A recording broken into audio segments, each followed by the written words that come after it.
depending on how I feel. But a lot of times, especially if I'm feeling a little bit like my back or my hip or something, or my knees are not as happy, or even my ankles, it's a weird thing, actually. I found that dancing a achy body part fixes it. Yes. Right? Like my ankle will feel like something is weird, and I'll like put music on and I'll start trying to move my ankle around to the music. And it's like it's magic sometimes for letting go of that injury. So yeah, so I'll do that specifically if I'm trying to get out of feeling uncomfortable in my body. If my body feels comfortable and I'm just good, like I'll just do whatever I'm going to do, right? I'll walk in and like start doing parkour, right? Start doing martial arts. But when there's something that I'm studying in my body or trying to release, I do find those to be particularly useful. That was Rafe Kelley, and you're listening to the Just Fly Performance Podcast.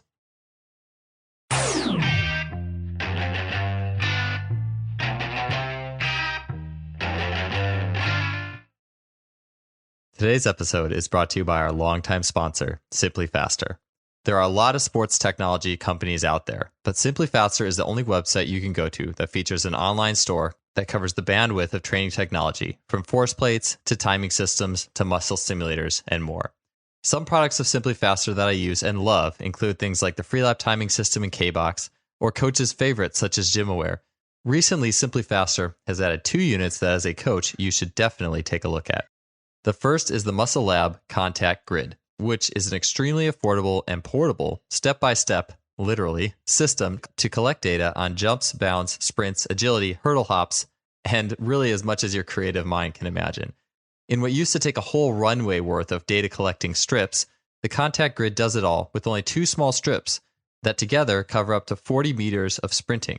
Ground contact time, step rates, rhythms, and beyond are at your fingertips with this device. Another new unit, the VO2 Master, is an ultra-portable gas exchange analyzer. Don't guess on energy system development when you can get direct insight into VO2 capabilities in relation to specific sports skills, rather than being hooked up to tubes on a treadmill, or worse yet, a cycle ergometer to get a VO2 max. Think of the VO2 Master as your own gas exchange lab without the tubes and wires. Deepen your analysis in the specific conditioning preparation of your athletes with the VO2 Master today. These products and incredible customer service make Simply Faster your go-to for your sports technology needs. I'm happy to have partnered with them in sponsoring this podcast. Their support has been tremendous, so check them out today at simplyfaster.com. That's simply with an I, faster.com. Welcome to another show. Glad you guys are all here. And we got a great one today that, again, I'm always just looking to provide, has really selfishly all these shows for my own learning to gain as a holistic view of the human performance engine as I can. All the factors that go into it. On one end, you could say we have all the strength training schemes and some of the higher output, motor unit output means overcoming isometrics and French contrast to help really get it out of athletes when it comes to power. I love those things.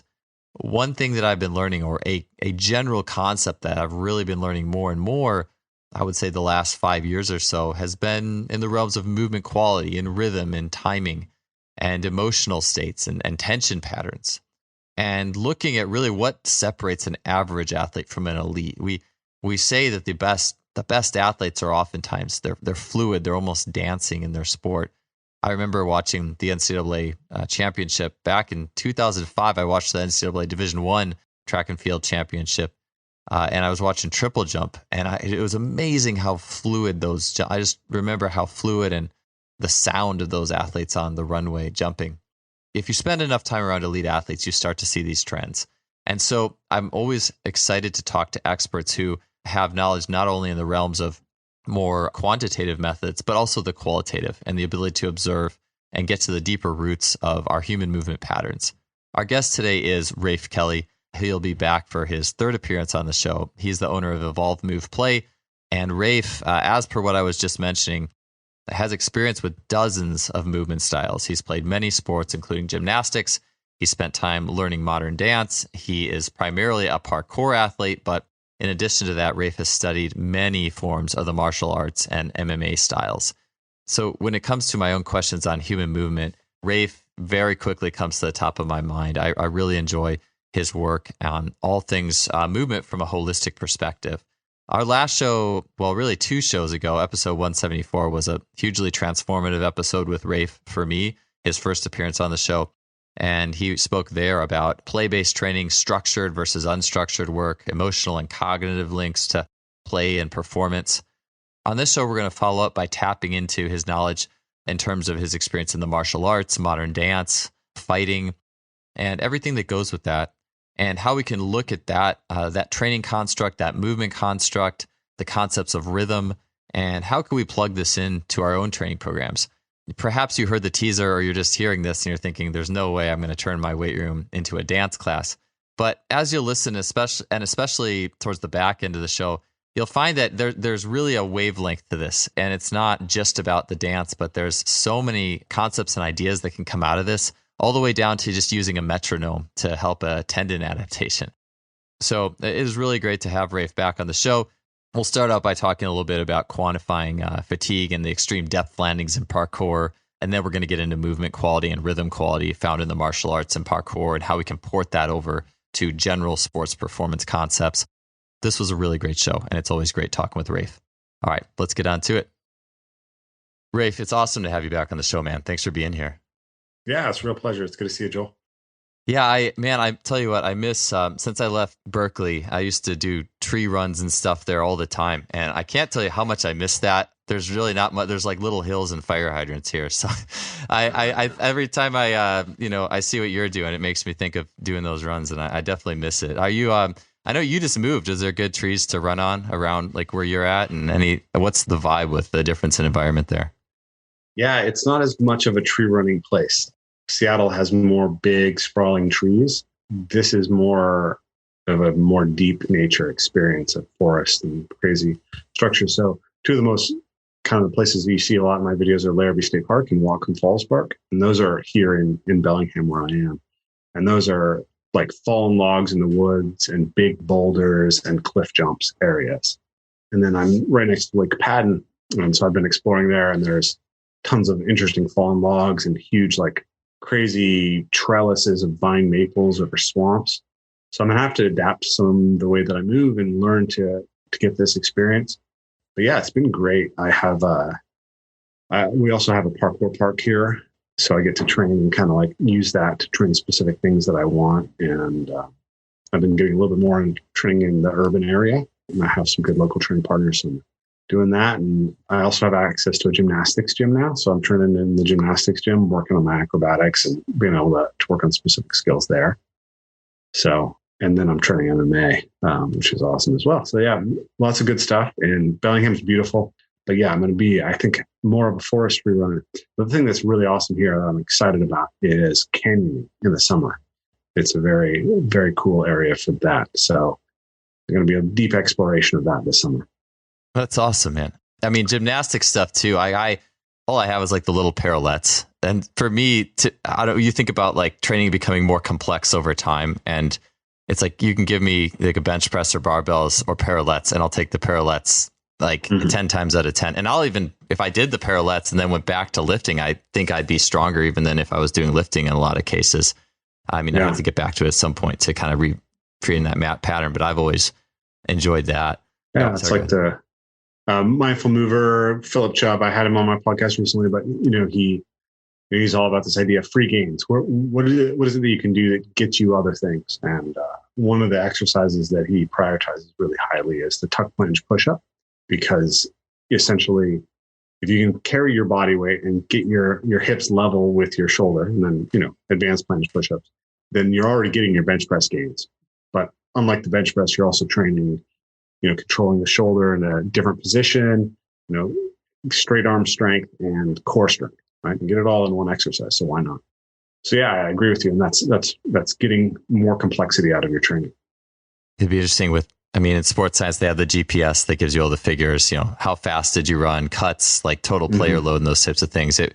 I don't know what it would take, or even if it's really even worth it to come up with something like this, but that quantified, I would just think even playing a game of basketball, like if we quantified basketball in terms of cuts and jumps and change of directions and versus a plyometric workout, it'd just be interesting to see. I mean, there's so many little nuances too, like tapping the heels really quickly and all the little things that happen versus a more mechanical, traditional plyometric session. I love that concept though. I have a funny story I want to tell you.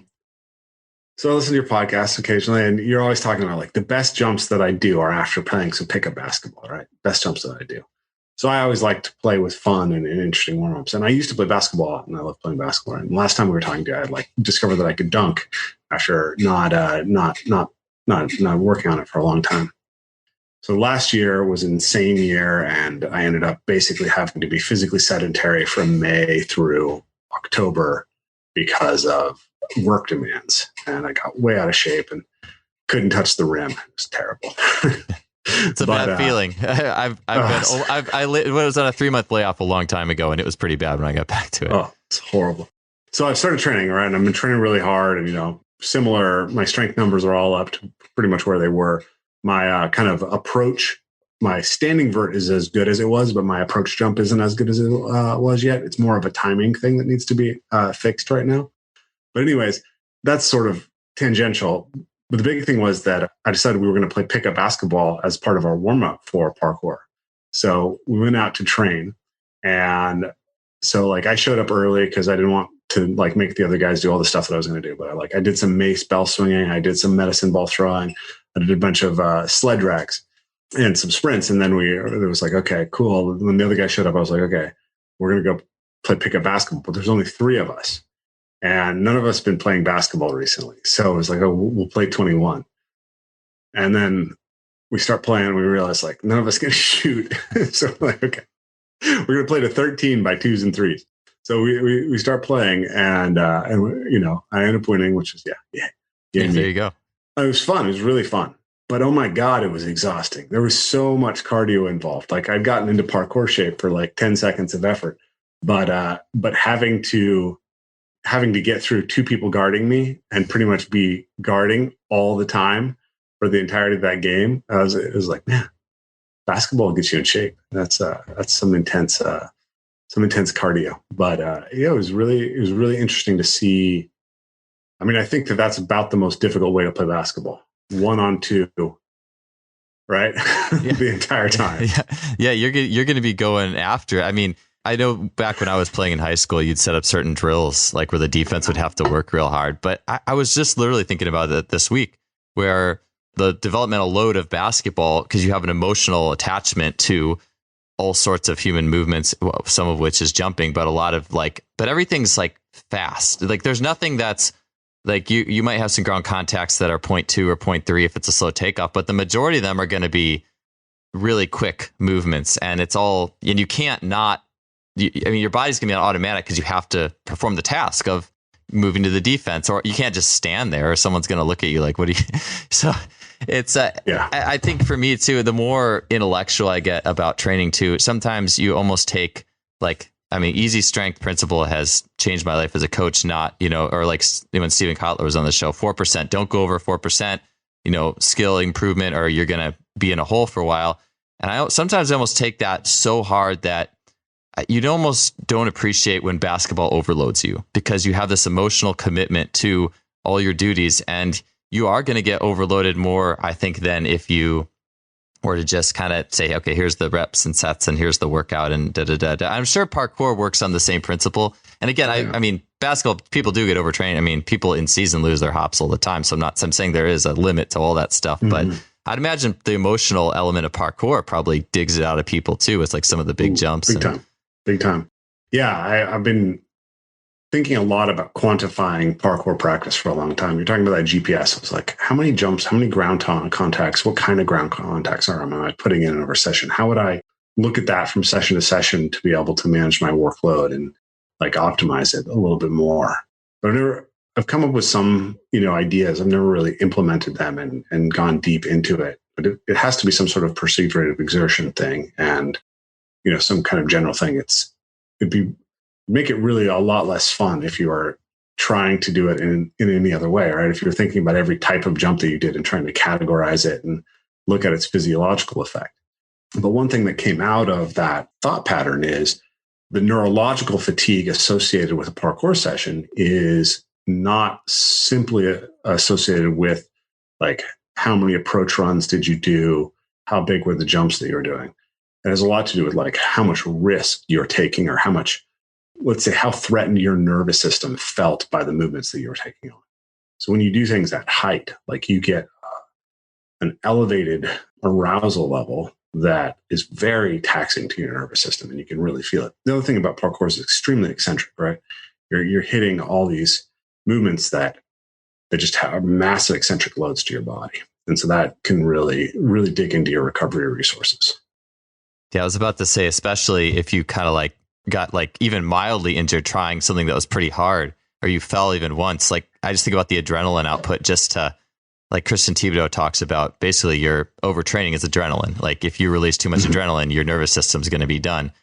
And just to have to kind of get up for a big to extend yourself, there's got to be, even in the best athletes, like I know Steven Kotler said, like the fear is always there a little bit. Like granted, you've built up to that, 1 foot or 1 inch at a time, but I imagine that if you're pushing yourself, there's probably, you could spend a week recovering probably that edge or two. Or I mean, I'd be curious as to, maybe some, or just like how training works with all the landings too. Like you're probably doing days where there's 20, 30 like substantial depth landings or more.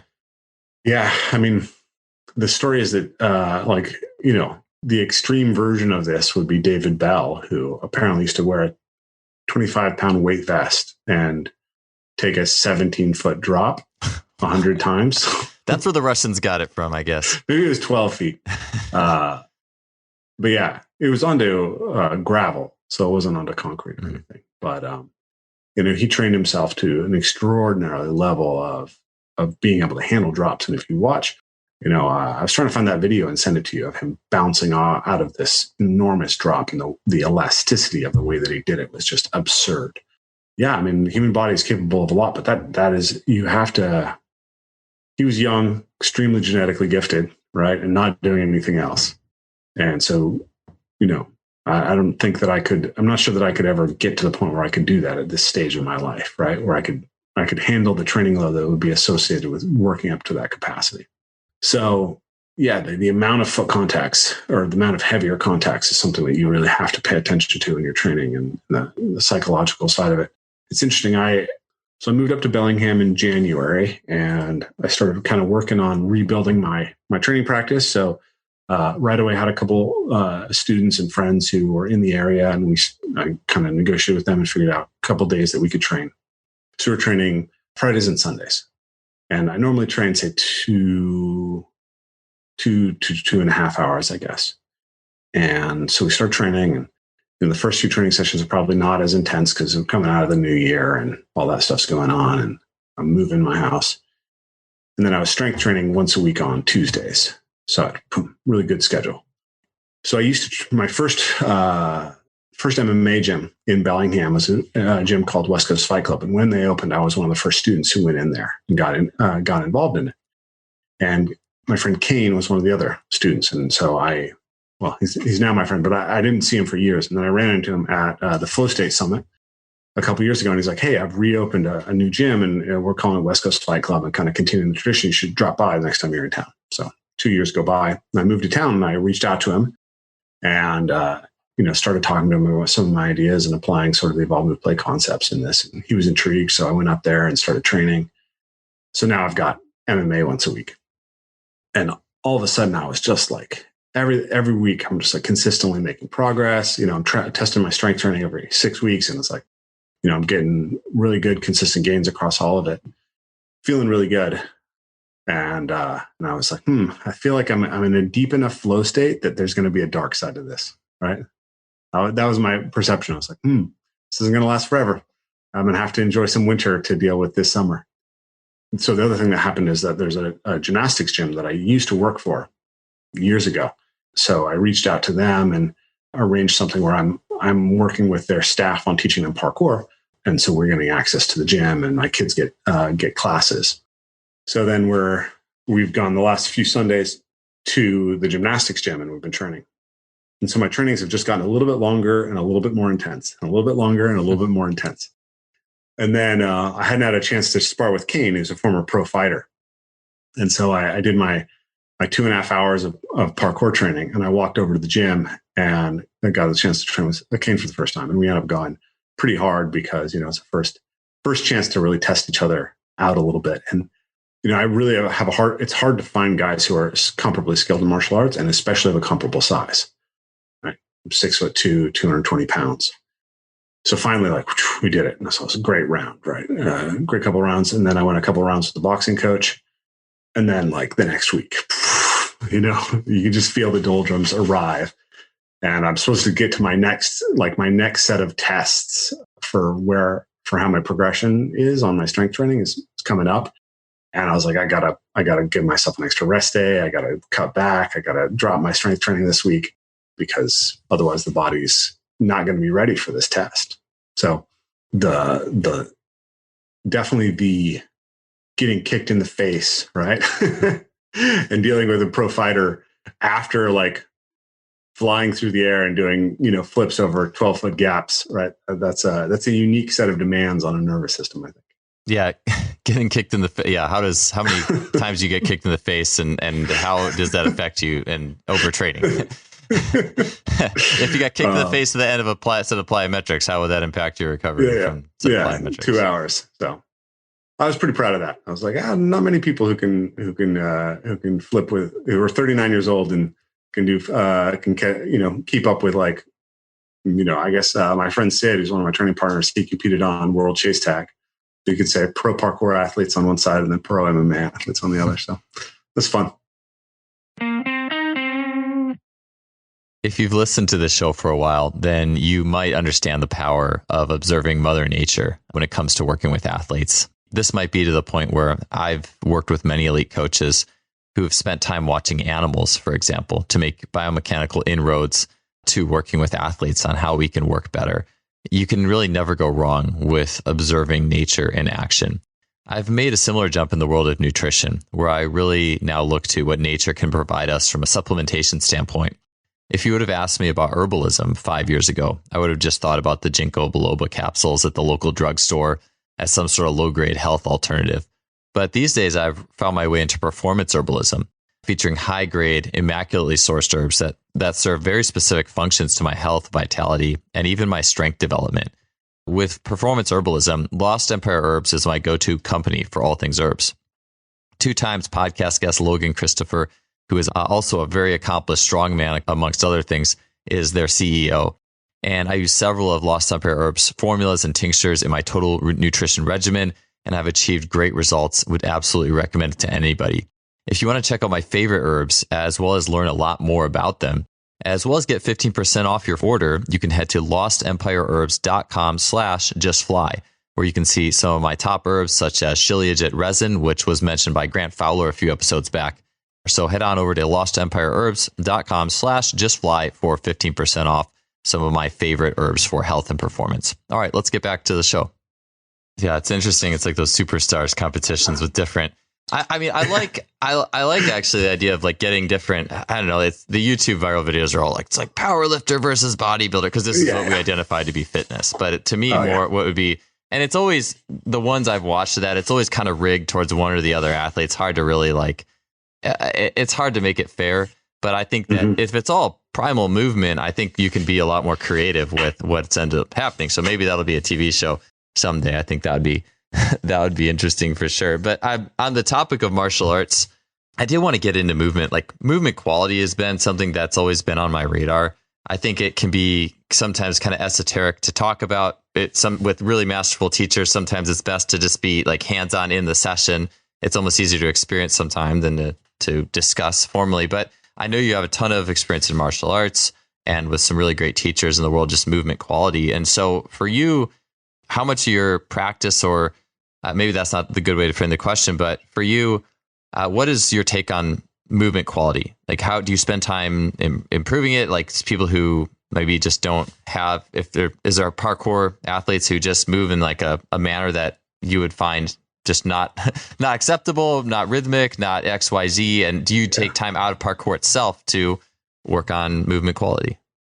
For sure. So I feel like there's something fruitful in talking a little bit about the balance between the martial arts for me and parkour, because I've spent more of my career, I guess, professionally around parkour. But I started parkour when I was 23, and I started martial arts when I was 6 years old. So I felt like I struggled to learn a lot of the movements in parkour, and that I was awkward, and that my movement quality was very poor for a long time in parkour. And I feel like I'm very natural as a martial artist, right? And it's harder for me to comprehend the difficulties that people have in martial arts. Like, I can pick up how to hit someone with power and how to generate that torque and that twist and those rotations and the relaxation in my arm, and utilizing my body and falling into creating power. And all of that it's just intuitive for me. And I see people and they're so lost. They're like uncoordinated. I don't know. For some reason, I wanted to say baby ducks. I don't know if baby ducks are uncoordinated. They like, people just look lost at sea, right? I don't know how to describe it. Like, you ask someone to punch and they just look so uncoordinated and so awkward and stiff. And it's just confusing to me, right? Or to kick. But in parkour, it's easier for me to do that. So I think there's always, why doesn't someone move well? Is always an interesting question, right? So one reason someone doesn't move well is just because they're not very familiar with what you're asking them to do. If you're trying to coordinate a pattern that you're not used to, it's usually going to be ugly. Your body's going to be too tense. It's going to be shooting out more neural information than it needs, right? It takes time to kind of become efficient in the movement. I was talking to one of my friends and he was saying that, like, he really likes burnout drills for punching, because you just have to keep punching and punching and punching the bag, because the fatigue will teach you to be efficient, right? You can't keep punching and keep that level of tension. So sometimes you just need to practice the pattern, but then sometimes there's something it's actually wrong with your movement, right? I'll tell you the story, but basically, like, I sprained my ankle severely playing basketball 8 times on each ankle. And I think that when I came into parkour, like, I didn't really have feet, right? I had these disconnected stumps at the end of my legs. And so my strategy for getting around that was to kind of land on my arches with my feet turned out. And I had enough strength in my glutes and my hips and everything to be powerful despite that. But, like, my strides were really short compared to what I was capable of. And there was something awkward and janky about the way that I moved. So I wanted to get rid of it. Like, I could see that other people moved more fluidly and that it was more aesthetic the way that other people moved. And I was also suffering injuries and had knee problems, and I think it was associated with this. So I worked really specifically on, like, being able to open up the capacity for internal rotation of my tibia. That turned out to be one of the master keys for recovering the capacity of my lower limb, was actually just tibial rotation drills. So that was useful. I spent a lot of time barefoot. I did a lot of, like, ground flow and weird stuff that allowed me to play around on my feet and just develop sensitivity without the environment threatening me. And then the other aspect of it, which I think was connected, because these all kind of happened around the same time, and it's long enough ago that it's hard to remember. But I ran into the ideas of Sparta Performance Science. Are you familiar with them? Yeah. And they do this thing where they test all the athletes they work with on force plates, and they basically develop a profile of the athlete. Is this an athlete who essentially, you can be good at creating stiffness in your body, you can be good at producing force quickly, or you can be good at producing force over a longer period of time. This is kind of aligned with the ideas that you've talked about creating yielding athletes. And they initially thought there'd be sort of one ideal athletic blueprint. But what they found over time is that athletes adopt specific strategies based on what's optimal for their sport, or are attracted to specific, or excel in specific sports, specific positions, because of which kind of areas they're stronger in. So rotational athletes need to be really good at yielding and creating force over a longer period of time. They need to be able to disassociate the hips and the shoulders. Whereas reactive athletes tend to need more stiffness and more quickness. So the problem is that when you're excessively developed in any area too far in relationship to another area, you become more injury prone. So they found that based on their statistical tests, that if you have a 15 point percentile difference in any of your attributes, that your injury rates will skyrocket. And based on which is weak and which is strong, you can predict what kind of injuries you have. So when I went in there, I scored 63rd percentile for their elite athlete pool for stiffness. And then I was 50th for quickness and 47th for time of force production. There's a huge gap between my weakest and my strongest attribute. And at the time, I was training almost exclusively using the deadlift as my primary training modality. And they were like, well, the deadlift will drive the very thing that you're already good at while leaving the thing that you most need unaddressed. So they took me off the deadlift and told me, look, based on your neurology and everything, you should probably never deadlift again. And you should split squat, overhead squat, and hip thrusts are kind of the big things that they used at that point to drive that attribute. And so I adopted what they were doing, and I made split squats the center of my training. And then all of a sudden, it was like I didn't have to train nearly as much, and I performed much better and was way more injury resilient. And I got off of that foot pattern that I was stuck in that was really not serving me. So the reason I tell that story is basically this idea that when you're working with a novice athlete, a lot of times the answer is just that they need to do the thing more. But when that doesn't fix it, you have to ask, like, well, why isn't self-organization working? And then you can look at what's their injury patterns. Are they training in a way that's actually driving them away from the attribute that they want to work on, right? Last night I was working with the MMA fighter, so I'm working with, right? And this guy's like really struggling with the Kimuras. We're working on Kimuras, which is a shoulder lock, which takes your shoulder into internal rotation. And, it's just hurting him, right? So, well, what does he do? He's a construction worker, right? He's working with his hands all day. So how does he strength train? He does lots of bench press and curls, right? And his shoulders are just stuck here, right? So I get in there and I start massaging his pec minor, and I do sleeper holds and external rotations and, open up his shoulders. It's like jiu-jitsu will make him better at jiu-jitsu, but it's not going to make his shoulders function, right? And parkour would help, but it could also hurt him. So you have to, as a coach, you want to be able to say, okay, this is, I have enough awareness of his movement quality and what's going on to see, like, look, this guy's shoulders are stuck in a deeply internally rotated position. He's got nowhere else to go, and he's just banging into the end range of his tissues every time that he gets stuck here. And he's got an immense amount of tension that's stuck in that system because he's got nothing that's releasing that tension. So hopefully that made sense. I feel like I went all over the place, but that's my basic prescription: is start with the whole foods and then dig down into how you build ways to strengthen the weaknesses or the holes that are developing in that athlete's profile. Yeah, and that's no worries about kind of going around, because I think it actually does all come together. This actually fits with a question I had at the end of my list for you, which is basically, this will cover that too. And the question is basically, how much extra stuff do you feel you need to do for what you do? I mean, doing parkour, you had mentioned, I think this was a couple of years ago, as you had, I think, just done parkour pretty much and weren't really squatting or lifting, and you were dunking better than you had before or when you were training for it. And so it's almost like when people are coaching, they oftentimes have this one technique in mind, or, you have your one prescriptive lift you really like, or your one rehab method you really like, and everyone gets that. But I do think there's a lot of merit to doing the least amount of extra stuff and just seeing how long, like even you said you're doing gymnastics and I think a little MMA, right? And you were just going up. And I think there's something to just letting someone progress without putting all this extra stuff in, just because it gives you a chance to see, I think, how far you can go. And it tells you a little more information about that person before that you have to throw the whole system at them.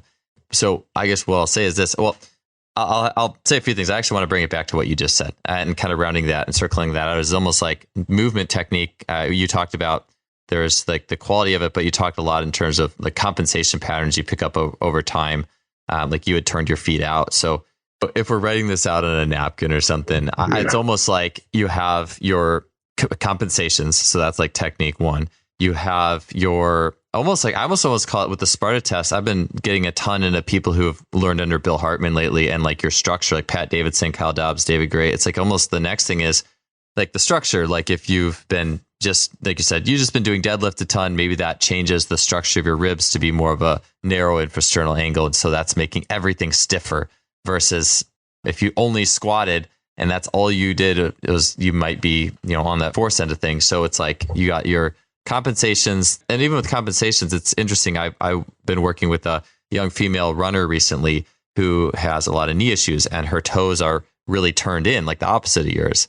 And so the first time she was in a group session, just kind of asked her some basic questions. Second time we ran an individual session, and she said she did like a ton of jump roping, like it's like semi-competitive. I don't know what exactly, but I was like, yeah, I think I could see that turning your toes in. You've seen some of those people, so.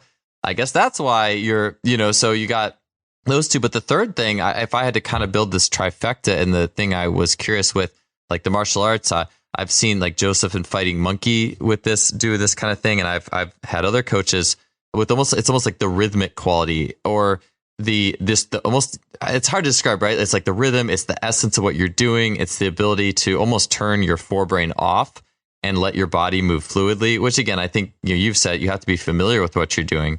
But we've all seen those athletes who just can't. It's almost like you watch an athlete. It's like you try to figure out where's your intention, where is their mental intention while they're doing this, and almost trying to look at that first. I'm just curious, what your thoughts are on that component of that equation. I mean, rhythm is immense, right? And it's in everything, right?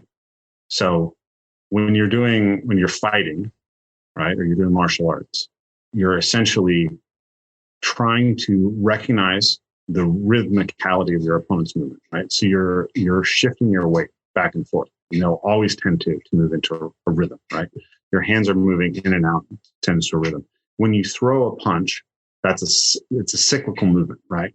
So there's a time signature of when the punch goes out and when it comes back. There's a time that takes, right? In traditional sword fighting, they call that a beat, right? So is it a beat or a measure, right? How many times, like a movement can take place in a single measure, or how many movements can you get in a single measure? So you're trying to figure out what's the measure of the opponent, what's the timing that they have, how do I interrupt their timing, how to hide my rhythm, hide the way that I'm moving from them. And there's so much sensitivity to it, right? Because if I initiate a punch, right, I want that punch to land, and I want my hand to be hard and my body to be hard as the punch lands. But any time that it's hard before it lands is slowing me down and wasting my energy. So I want to be able to hit them and penetrate that through that force. So that's a sensitivity thing. So I'm just thinking about your world and sprinting, right? Like, how sensitive is the foot when it's hitting the ground, right? And what is the feeling of hitting the ground and knowing, given the cleat that you're wearing or the spikes that you're wearing, the surface that you're on, right, and the phase that you're in, when the appropriate time is to fire the specific thing that you're trying to fire. Like, that's so much of actually what makes an athlete really fast. Like, it's so easy to think like, okay, take this guy who has a 300-pound squat and give him a 400-pound squat. And now there's more force, and he's going to apply more force to the ground. It's not that simple, right? There's a lot more to it, right? The timing of force production is massive. It's the harmony of the body as it's hitting the ground, and that ability to find that moment. And those things just come. You have to do things to get those things, right? Like, there's no amount of strength training that will make you have real foot sensitivity, right? And if you take even something like sprinting, like, sprinting isn't cutting and changing direction and being able to read an opponent. And, it's like, in some ways, Tyreek Hill is a more impressive runner to me than Usain Bolt, right? Because Tyreek Hill has to solve a lot of more complex problems, which, I think what Usain Bolt does is incredible in complexity in its own way, right? Like, I think he has extraordinary rhythmicality and extraordinary sensitivity, and that's part of what made him such an extraordinary athlete, right?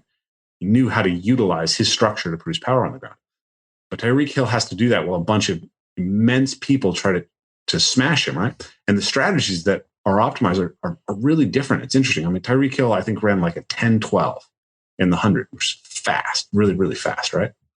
But when he's in the NFL, I believe that 80% of the ground time that he's running, he has one foot or the other on the ground, which is completely different from what you would want to do to be optimally fast on a track.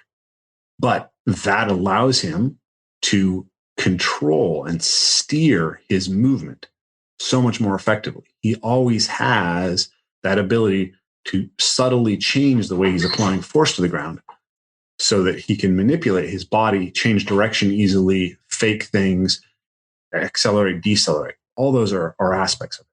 And all of that ultimately has to do with the felt sense of rhythm and your ability to manipulate that rhythm. I like what you said about the punching and like every second that fist is tense that it shouldn't be, you're wasting energy. And like if we're relating this to sprinting too, I mean, you can't see it in the foot because if someone has their shoes on, you can't see what their foot's doing. But one of the things that Darren Barr taught me very early is you know what the foot's doing by watching the hand if someone's running. Yeah. And I then from that point on, I just found it extremely interesting to observe sprinters or even runners, but sprinters like coming out of the blocks or running at a top end speed. And if those people listening, you can try this, and I'll have groups when I'm demonstrating things to groups, I'll have them do this is I'll say, alternate just jogging with straight leg bounce and just do that, maybe 20 meters you jog, 20 meters straight leg bounce, and just notice what your hands want to do. And you should find if you're connected well enough, hopefully, that your hands want to, when you do the straight leg bounding, that your fingers want to like splay out and be fairly rigid. You'll feel a wave of rigidity actually go into your fingers because that's what they want to do, to be rigid and reciprocate that straight leg bound. But if you try to sprint that whole time with your fingers splayed like that, and you do see some athletes like that, because they've almost had this paradigm imprinted in them of everything. We talk about, yin and yang, or like the machine versus a complex and all those things. It's almost like they have been imprinted with almost this machine force, but there's no releasing of the force. There's no timing. It's almost like everything is so, even when we talk pre-tension, like that can almost be a compensation in some regards because you're getting stuff ready too much too early. There's always the right amount.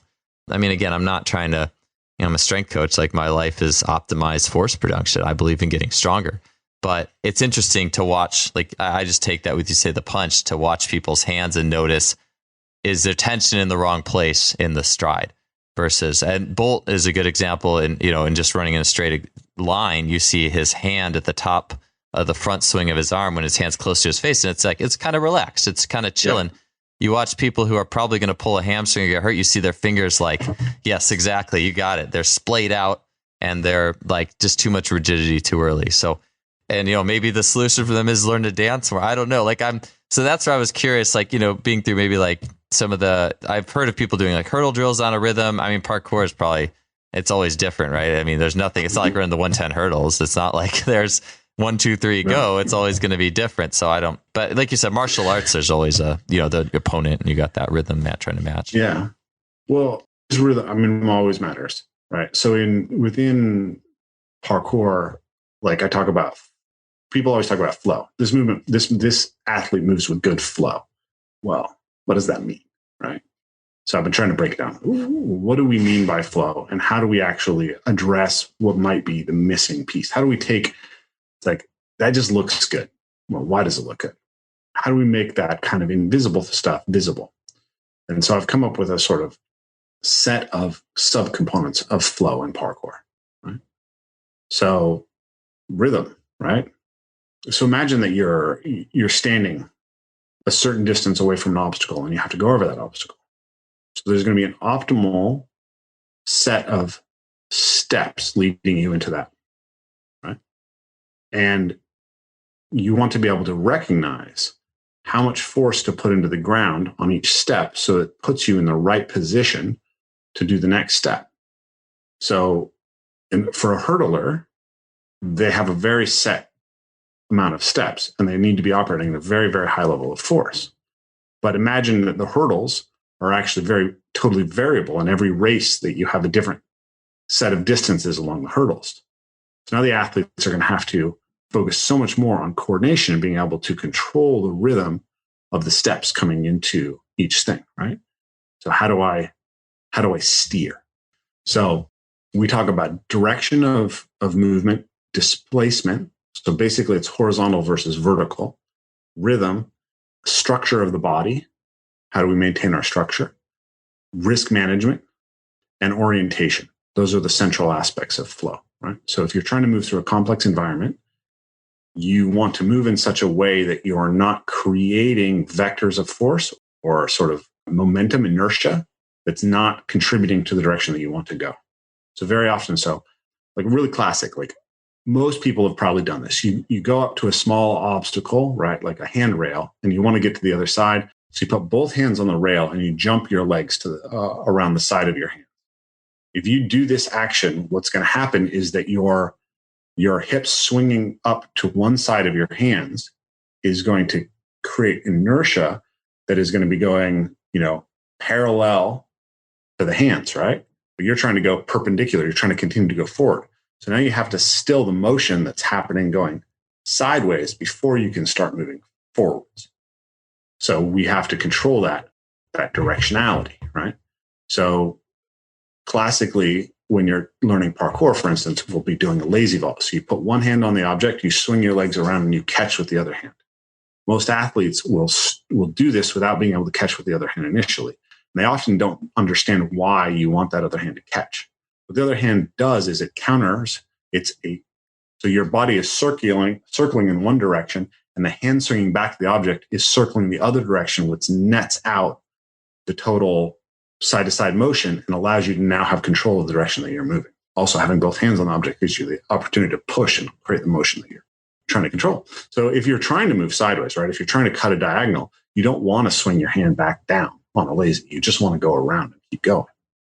And you'll see athletes make that mistake because they've been taught that it's correct to do the lazy vault by swinging the hand back. They don't actually understand what the role of the hand swinging back is. So that's directionality. The next aspect is displacement, right? So that's how much are you going up and down? Okay. So again, a hurdler wants their hips to be as low over the hurdle as possible because taking it any higher is a waste of energy. And also it means that there's more time that you're decelerating before you hit the ground and are able to accelerate with that foot on the ground again, as well as now your body's going to hit the ground with more force. So the same thing is true every time that you do a parkour movement, right? If you're going over an object and you want to get to the other side, is your body being displaced more than is necessary? Or you could talk about going under an object. Imagine you're ducking down under something. So to be efficient and fluid, you don't want to have to duck any deeper than you need to. So you need the sensitivity of your motion to recognize that. And then the rhythm aspect, which I explained, right? Like you have to, all of those things essentially end up contributing to rhythm. It's because it's this ability to recognize how each movement contributes to it. So I think of it kind of like music. Every sort of set of movements or solution to a problem is like a set of beats, right? And you can have the optimal set of beats, or you can have noisy extra beats that aren't contributing to the overarching kind of the harmony of the piece. And then as you're moving over the objects, you're trying to control your structure so that you're always in positions that allow you to apply force to the ground and continue to move forward. So how you're able to organize that structural, relationship between you and the objects. And then you need to make a decision about whether you're going to do a more difficult thing that maybe gets you there faster, but potentially you're more likely to fail. That's risk management. And the last thing is, we can only move when we can perceive the environment. So if you move in such a way that it causes you to lose your ability to perceive effectively, then your flow is going to be broken. So what you see a lot with novice athletes is that their eyes will hard focus on every object that they go over. And then there'll be a perceptual lag before they can then organize themselves to go over the next object. This same ability would apply in like a team sport context, right? So if I'm dribbling past you, but then I'm going to have to get past the center as well, right? If my whole attention goes to you, then I'm going to have to hesitate and slow my body down before I can now produce a solution to Euro step around the center and make it to the hoop. Right? And so that's like flow of your perceptual system as you're going through it. And again, it's like also a timing thing, right? Being able to be in the right place at the right time, being able to be paying attention to the right thing at the right time. So that's a bit about the evolve, move, play theory of flow, which I think kind of connects to the idea you're trying to dig into there.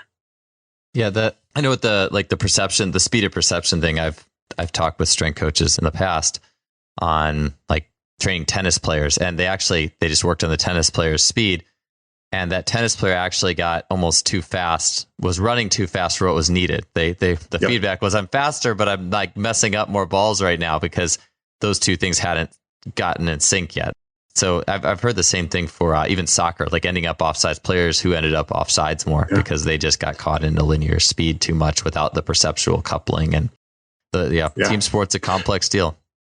Yeah. So I had an athlete who I was training, as a really talented young athlete. And, he was, like 14 years old. He was jumping like over 9 feet standing. And so I was like, well, there's no scholarships for parkour, so we should get him into a sport where he might potentially get a scholarship. So I had started training with a local, you might know him. His name's Mike Cunliffe. He runs Seattle Speed. His I've heard of him. Yeah, Hannah Cunliffe was 6-time national champion, something like that. Interestingly, the first thing that he talked about was getting better rhythm in the athletes that he worked with. You got to do A skips, B skips with rhythm. It was always about with rhythm, right? So I sent him to train with Mike, and he came back and he was too fast, right? Every time that he put his foot down on an approach jump, like he was just going too fast. So like every jump that he went to, he would bounce off because he was always coming into it too fast. And it was kind of dangerous, right? It was like, it's like suddenly having a Bugatti, right? And it's like, you tap the accelerator and you're going way faster than you expected. And now you don't know what to do. So I've definitely seen that with athletes coming into parkour. And if your explosiveness is sort of beyond your coordination ability, that can really be damaging. Another thing is just being an athlete is attuned to their own, it's always a relationship to the environment and the organism. And if your action potentials change substantially enough, you can actually lose attunement. So yeah. Interesting stuff. I don't know where you want to go from there. Yeah. I have a few other questions that are related to the movement quality. I will say too, the last thing with rhythm is one thing I've noticed, having been working mostly with college athletes for the last, decade, and now I'm working with some younger athletes. And it's interesting to see how, like from a robustness perspective, even the rhythm of maybe being able to maintain like a tempo on a single leg squat, like be like, hey, I want you to do this. I ask a more developed athlete who has good sense of internal timing. Okay, I want you to do this on a 3:03 tempo, 3 seconds up, 3 seconds down. I won't use a clock if I don't have to at first. Like, let's just see if you can do that, or I'll count. And it seems like the athletes who are more predisposed to injury, they just don't have it figured out. They're just kind of flying through the movement. And I think there's something to, we tend to think of rhythm too, and rightly so. It's like, even like the rhythmic A skip, B skip drills, or rhythmic hurdle drills, or those rhythmic hops. But I think there's something to be said, in my opinion, about just being able to control on even an internal rhythm of movement, 1, 2, 3, 4, 5, going through the range of motion, controlling. Because I've seen a discrepancy between athletes who are more and less robust, and just like you could call them like in mastery of their bodies, with just being able to hold counts on slow, boring stuff. We'd oftentimes think like a 505 squat. Oh, that's not explosive. That's not excellent. But I've actually increased my own vertical jump using that type of stuff before. And I think it wouldn't work forever, but the gains in control, I think, were really beneficial. I never really played with tempo. I know, a lot of the sort of the Poliquin lineage loves tempo. And I've been very influenced by elements of the Poliquin lineage, but I haven't really gone into that. But it makes sense to me. And I've done dance, right? And I think that's huge. And I think that, you were asking me about Josef Frusick from Fighting Monkey. And, I actually asked him this question because I felt like his understanding of rhythm is better than my understanding of rhythm, right? Because he's been a choreographer, right? He's a professional choreographer. That's what he does. Sort of like, how do we help athletes have better rhythm? And Josef's a mystery man, right? So you ask him a question today, you get one answer. You ask him the same question tomorrow, you might get a different answer. But what he talked about the first time that I talked to him about that was like when you find an athlete in rhythm, break their rhythm and then make them find it again. Right. So his big thing was challenging it, like forcing the athlete to do it.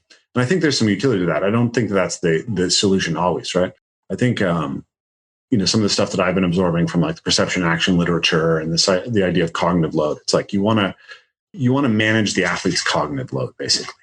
You want them to be optimally challenged. And maybe optimal challenge is more variable than we think. Like a bunch of people have been pointing out Andrew Huberman to me recently, and he's been talking about how like your neuroplasticity jumps up directly after having a feeling of frustration, which actually maybe that aligns with Yosef's work, because they do these coordinations, right? They're like, essentially they make you do really fast paced choreography where you're bound to fail. And then they just keep you doing it for a really long time. But yeah, maybe that's stimulating a huge amount of brain growth and neuroplasticity. But I also think there's some real utility in like a prolonged access to the flow state, right, and being able to find it. So you can play with both. The other thing he mentioned in one of the seminars was like, just everybody should do African tribal dance. Like just go do some kind of tribal, highly rhythmic dance, and it will improve you as an athlete. And I had a conversation recently with Simon Thacker, which I think you may find really interesting. We're talking about the role of dance within the idea of the adaptive athlete and what exactly dance is, because it's like it's easy to describe why an adaptable athlete might want to be able to do parkour or might want to be able to do martial arts or even like be able to escape, evade, hit, throw, all the things that come out of like team sport. But why dance? And there's a lot of interesting stuff that comes out of the conversation around self-expression and around essentially producing like emotional states in the athlete and how much those emotional states impact the capacity to grow and adapt. But one of the things that we talked about is the idea that like so often really great athletes have a dance background, and fighters seem to do well in dance. And dance often sort of exists within fighting circles. We talk about Israel Adesanya, right? Israel Adesanya, he just lost, but still he's one of the greatest MMA fighters in the world. And my understanding is that Israel Adesanya didn't start training MMA until he was 18 years old, but he was a hip hop dancer. Wow. So he did tons and tons of hip hop dance at a high level. And then at 18 years old, he walks into a fight gym and takes a fight a week later. And you see that aspect of him. I was watching him in this fight, and it literally looks like he's doing the robot in order to create an illusion, right? He's trying to manipulate the perceptual system of his opponent by shifting the way that he's moving outside of the norm, right? And breaking that rhythm aspect. So here's an argument for the utility of dance. And I think, you've been talking, you mentioned earlier on the podcast, like, I think dance is awesome for warm up. And yeah, I totally agree. Like add some rhythm components. And I've done it with the parkour stuff. Like I've gone out to the trees and just been like, I'm going to try to basically move my weight with the rhythm of the song. And so I'll start with the weight placements, just like, right. Just on the ground next to the thing. And then I'll start like tapping it with my feet or tapping with my hands and just start to feel the rhythm. And then I'll start trying to move it. Right. And then I'll start trying to catch the moods of the song. It's like, if it's like a big crescendo, it's like be moving high in the air, floating through the air. Right. If it's down, it's like boom, down to the objects, right? Hitting those things and playing with them. Definitely some of the coolest like flow state experiences have come out of that. I love that. I like, man, that's such a cool anecdote with the hip hop dancer who turned MMA. Yeah. One thing I notice about athletes sometimes who have a dance background is just my perception is they have, like I talked about the hands before. And to me, it seems like they tend to have a very wide array of the ways. I've talked with other jump coaches about this. You could have like Spock hand. I'm kind of doing this with my hands right now, but like different hand or pinky finger out or whatever to like the pinky toe up. Like there's these different manipulations, and they seem to be very masterful on the way they manipulate their hands to meet the situation.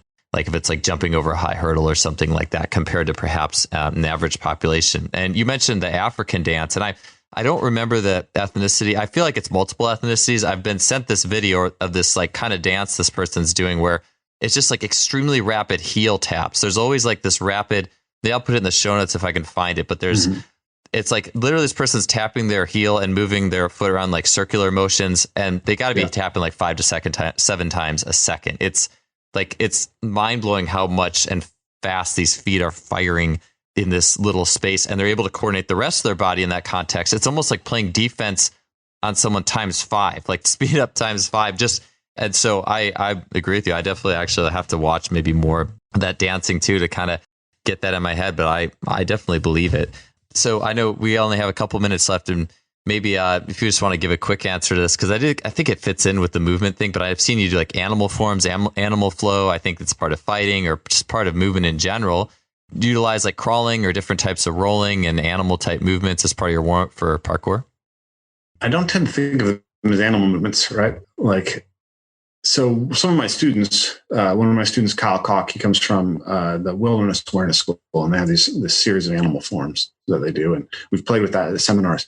But I just think of it as personally for myself as ground flow, right? And my background with that stuff comes from, like, parkour's had it for a long time. Like, you have to get on the ground to go under things if you're going to go under things. And going up things, often, you're moving onto your hands, onto all fours. Getting down things, various ways of like dealing with force dissipation. We have rolls, we have like butt rolls, we have all these techniques. And then I've done capoeira, I've done sistema, and I've done modern dance, which all have ground aspects to them. So I find the ground is very useful as a way of training things, right? And I see connections with it, right? Like, to me, a burpee is actually a progression for a Kong vault, because fundamentally, like in a burpee, one of the things that you're doing is you're explosively moving the hands or the feet to where the hands were, right? And which is what's happening when you're vaulting up on top of something. So recently I really like bear walks as part of my warm up, because I find them to be really good for my back, right? I find that my hips and shoulders and everything just feel good after I do some bear walks. I think that like some of the stuff that Tim Anderson does with Original Strength is really great sort of stuff.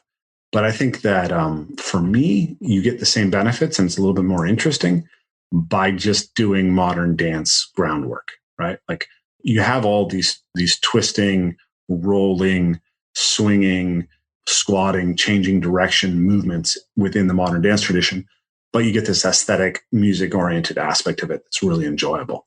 So I learned that stuff, like I said, from dance classes, but also from Tom Wexler, who's a really amazing movement teacher as well, and from Fighting Monkey.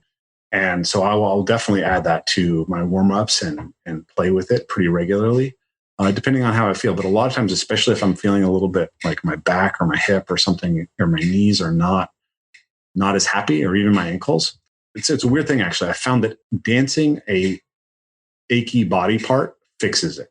Yes. Right? Like my ankle will feel like something is weird, and I'll like put music on, and I'll start trying to move my ankle around to the music. And it's like it's magic sometimes for letting go of that injury. So yeah, so I'll do that specifically if I'm trying to get out of like feeling uncomfortable in my body. If my body feels comfortable and I'm just good, like I'll just do whatever I'm going to do. Right? I'll walk in and like start doing parkour, right? Start doing martial arts. But when there's something that I'm studying in my body or trying to release, I do find those to be particularly useful. So like I had a little bit of back pain when I went out to train last Sunday. And so I was playing with like laying on my back and swinging my leg, like swinging my leg to one side and then the other side. I don't know how to describe that, but imagine that you're laying on your back and you're trying to drag one foot along the ground, like slide it along the ground until it's sort of parallel to your hips. And then you change direction and go the other way. And then take that action and let it swing you up into a shin box. Right? And then you can take that action and let it swing you up into a shin box.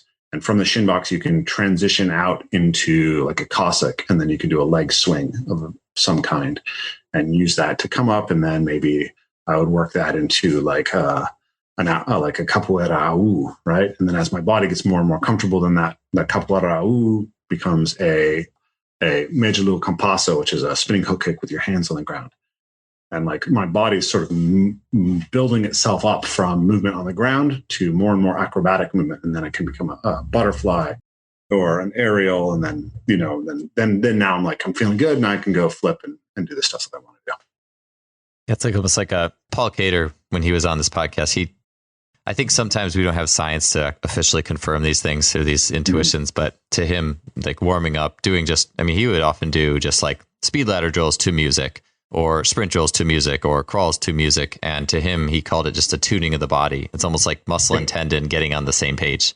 I don't know if that's actually what happens. I could see that happening,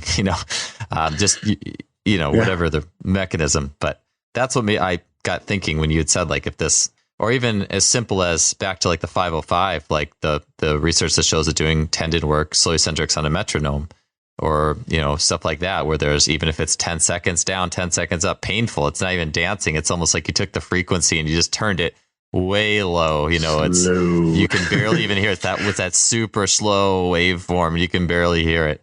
But it's still a rhythm. It's still something that the body can, I've heard the term, the body is a self-tuning organism. It almost like gives the body something to work with. And so I think about, even, I like what you said too, it's like, if you feel good, you can just go for it. And I think that's important for me. Sometimes I get caught on trends. And right now I'm in a big, I'm not having my athletes do really warm-ups to music actually, but my own have been to, everything's been music. Maybe it's because it's winter here in Ohio and I'm just kind of like I need some dopamine, some sunshine. Like most of my work has been to music on some sort the last 2 months. And actually it's gotten sunny out and now I'm doing less of it. So for what that's worth, but I feel like you can't go wrong in an athletic setting by like doing some sort of hops, some sort of like sprint drills or hurdle work on a rhythm before you get to other stuff. Even I just think it's really good. And it's cool to hear that anecdote on your part.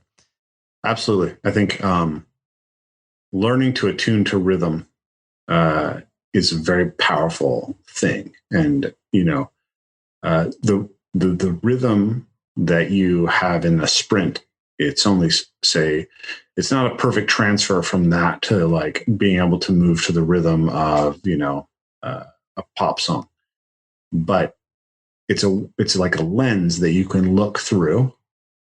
They're like two lenses that we can look through on this central concept of rhythm.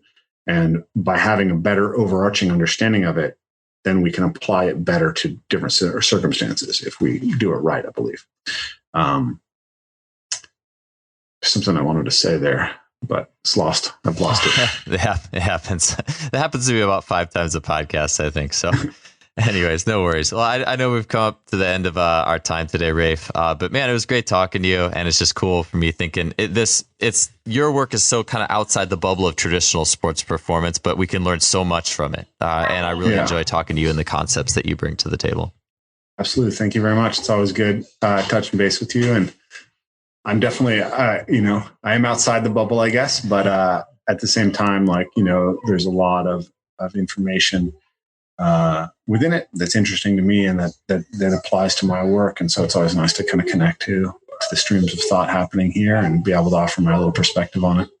Yeah, it was great talking to you. And yeah, both the information inside and outside, it's awesome talking to you about both things. So I really appreciate it, Rafe, and thanks for your time today. Yeah, absolutely.